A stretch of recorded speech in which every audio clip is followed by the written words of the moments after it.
ভগবান ভূত।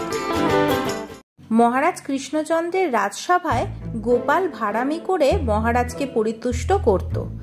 ভগবান নামে আর একজন ভাঁড়ের হিংসা হলো। সে গোপালের অবর্তমানে মহারাজের কাছে এসে মহারাজ কৃষ্ণচন্দ্রের প্রিয়পাত্র হতে চেষ্টা করতে লাগলো। দেখতে দেখতে ভগবান ও মহারাজের প্রিয়পাত্র হয়ে দাঁড়ালো। গোপাল ক্রমে ক্রমে বুঝতে পারল মহারাজ ভগবানের উপর এত সন্তুষ্ট হয়ে পড়েছেন যে ভবিষ্যতে তারই অন্যই বুঝি রাজবাড়ি থেকেই যায়।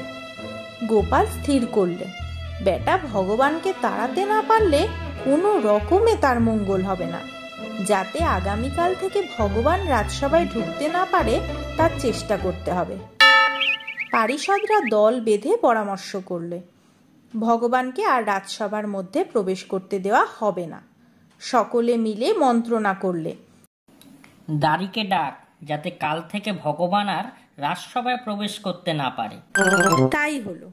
মন্ত্রী প্রভৃতি পারিষদগণ বলে দিলেন, দেখো ভগবান চোর, যেন সে কোনো রকমে রাজসভায় প্রবেশ করতে না পারে।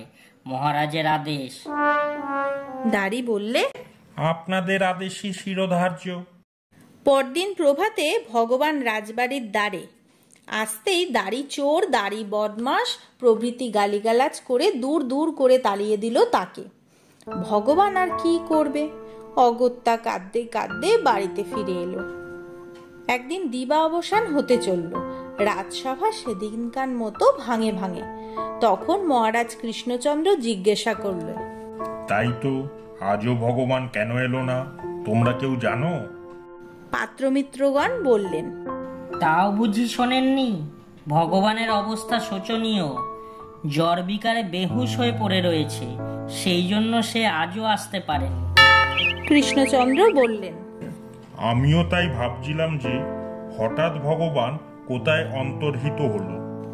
তারপর বললে, মন্ত্রী, তুমি যত শীঘ্র পারো একজন বৈদ্যকে ভগবানের বাড়ি পাঠাও, যাতে সুচিকিৎসা হয়ে সে আরোগ্য লাভ করে। রাজসভা সেদিনকার মতো ভাঙল।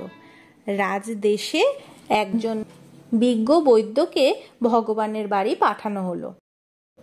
বৈদ্য ভগবানের বাড়ি যাচ্ছেন। পথিমধ্যে গোপাল প্রভৃতি পাত্রমিত্রগণ বৈদ্যরাজের শিবিকা ধরে দাঁড়ালো। গোপাল বললে, বৈদ্যরাজ, আপনি ভগবানের বাড়ি যাবেন না, কারণ আমার অন্নে সে ধুলো দিতে বসেছে। গোপালকে কবিরাজ মশাই বিলক্ষণ চিনতেন। তিনি বললেন, গোপাল, আমি ফিরে যাচ্ছি। তোমার কথা অগ্রাহ্য করে আমি কখনো ভগবানকে দেখতে যাব না। গোপাল তখন হাসতে হাসতে কবিরাজ মশাইকে বললে, কাল যখন মহারাজ জিজ্ঞাসা করবেন ভগবান কেমন আছেন, আপনি বলবেন এতক্ষণে আছে কি নেই, আমি শেষ অবস্থা দেখে এসেছি, তারপর যা হয় আমি বন্দোবস্ত করব। কবিরাজ মশাই গোপালের কথা মতো নিজ গৃহে ফিরে গেলেন। গোপাল পথিমধ্যে হতে কবিরাজকে ফিরিয়ে দিয়ে ভগবানের বাড়ির দিকে গেল। সেখানে গিয়ে ভগবানের এক বিশ্ববকাটে পুত্র ছিল। তাকে গোপাল বলল, বাবাজি, এই নাও, তোমাকে 10 টাকা দিচ্ছি। এই টাকা নিয়ে তুমি স্ফূর্তি ওড়াও, আর কাল সকালে তুমি তোমার বাবা মরে গেছে বলে ভান করে গলায় কাছা জড়িয়ে রাজসভায় যেও। আমি তোমাকে মহারাজের নিকট হতে প্রচুর অর্থ পাইয়ে দেব। ভগবানের পুত্র বিশ্ব বকাটে, এমন নেশা নেই যাতে সে সিদ্ধহস্ত নয়। তাই গোপালের কথায় সম্মত। পরদিন মহারাজ কৃষ্ণচন্দ্র কবিরাজকে ডেকে ভগবানের সংবাদ জিজ্ঞাসা করেছেন।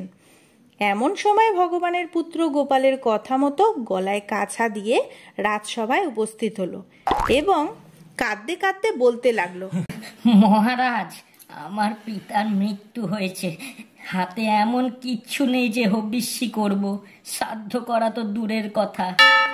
মহারাজ কৃষ্ণচন্দ্র ভগবানের মৃত্যু সংবাদে বড় দুঃখিত হলেন। ভগবানের পুত্রকে শ্রাদ্ধের জন্য 1000 টাকা দান করলেন। ভগবানের পুত্র একসঙ্গে 1000 টাকা পেয়ে নৃত্য করতে করতে চলে গেল। 2-4 দিন এইভাবেই চলে গেল। দাড়িরা ভগবানকে আর রাজসভায় প্রবেশ করতে দেয় না। বহু চেষ্টাতেও যখন ভগবান রাজ সমীপে যেতে পারল না, তখন সে যুক্তি করল। মহারাজ প্রত্যহ রাজসভা ভাঙবার পর সান্ধ্য ভ্রমণে বের হন, তখন প্রতিমধ্যে দেখা করব। এই মনে করে মহারাজ যে পথে বেড়াতে যান সেই পথের পাশে একটা বড় অশ্বত্থ গাছ ছিল। ভগবান তার উপরে উঠে একটা ডালে বসে রইল। মহারাজ পাত্রমিত্র নিয়ে দৈনন্দিন যেমন বেড়াতে বের হন সেই দিনও সেইভাবেই বেরিয়েছিলেন। তারপর সেই অশ্বত্থ গাছের কাছাকাছি আসতেই ভগবান গাছ থেকে নেমে এসে মহারাজকে বললে, মহারাজ প্রাতঃ প্রণাম। মহারাজ কৃষ্ণচন্দ্র ভগবানকে দেখেই আতঙ্কে শিউরে উঠলেন। পাত্র মিত্রগণ বলতে লাগলেন, মহারাজ সর্বনাশ, বেটা ভূত হয়ে আপনার অনিষ্ট করতে এসেছে। সরে আসুন, সরে আসুন, যেন ওর সঙ্গে কোনো কথা কইবেন না। বেটা মরে ভূতজনি প্রাপ্ত হয়েছে। মহারাজ কৃষ্ণচন্দ্র বললেন, তোমরা কি ভগবানকে দেখতে পাচ্ছ? পাত্রমিত্ররা বলল, কই, আমরা তো দেখতে পাচ্ছি না। মহারাজ বললেন, এই যে আমার সামনে দাঁড়িয়ে আছে। পাত্রমিত্রগণ বললেন, কই মহারাজ, আমরা তো কেউ ভগবানকে দেখতে পাচ্ছি না। মহারাজ ভয়ে মূর্ছিত হয়ে পড়লেন। পাত্রমিত্রগণ মহারাজকে ধরাধরি করে বাড়ি নিয়ে এলেন। ভগবান তখন কি বলবে কি করবে কিছুই স্থির করতে পারলেন না। সে নির্বাক হয়ে দাঁড়িয়ে ভাবতে লাগলো। পশ্চাৎ দিক হতে গোপাল এসে বললে, ভগবান দা, আমার অন্নে আর ধুলো দেবে? কেমন দশচক্রে জল জ্যান্ত ভগবানকে ভূত বানিয়ে ছেড়েছি বলো দেখি।